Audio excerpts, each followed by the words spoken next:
Bright explosion on the moon, presented by Science at NASA. For the past 8 years, NASA astronomers have been monitoring the moon for signs of explosions caused by meteoroids hitting the lunar surface.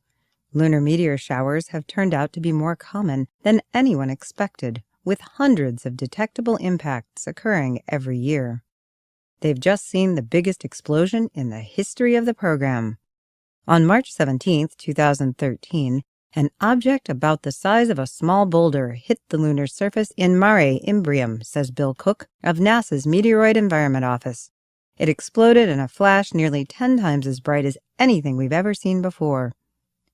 Anyone looking at the moon at the moment of impact could have seen the explosion, no telescope required. For about 1 second, the impact site was glowing like a fourth-magnitude star. Ron Suggs, an analyst at the Marshall Space Flight Center, was the first to notice the impact in a digital video recorded by one of the monitoring program's 14-inch telescopes.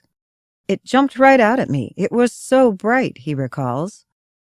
The 40-kilogram meteoroid, measuring 0.3 to 0.4 meters wide, hit the moon traveling 56,000 miles per hour.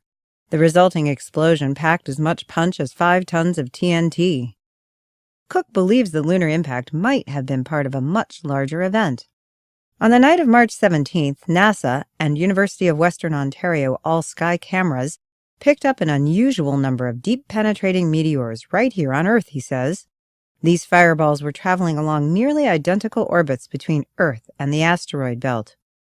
This means Earth and the Moon were pelted by meteoroids at about the same time.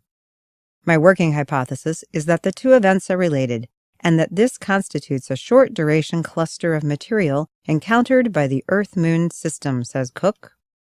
One of the goals of the Lunar Monitoring Program is to identify new streams of space debris that pose a potential threat to the Earth-Moon system. The March 17th event seems to be a good candidate.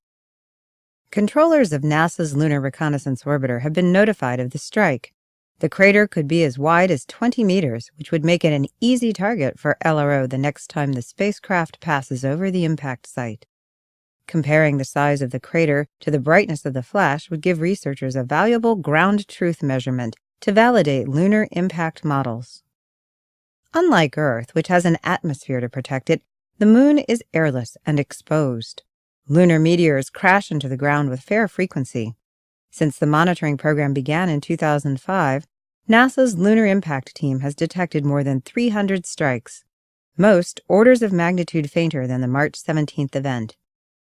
Statistically speaking, more than half of all lunar meteors come from known meteoroid streams, such as the Perseids and Leonids.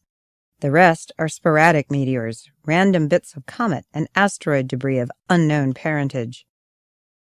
U.S. space exploration policy eventually calls for extended astronaut stays on the lunar surface. Identifying the sources of lunar meteors and measuring their impact rates gives future lunar explorers an idea of what to expect. Is it safe to go on a moonwalk or not? The middle of March might be a good time to stay inside. We'll be keeping an eye out for signs of a repeat performance next year when the Earth-Moon system passes through the same region of space, says Cook. Meanwhile, our analysis of the March 17th event continues. For updates about explosions on the Moon and elsewhere in the cosmos, stay tuned to science.nasa.gov.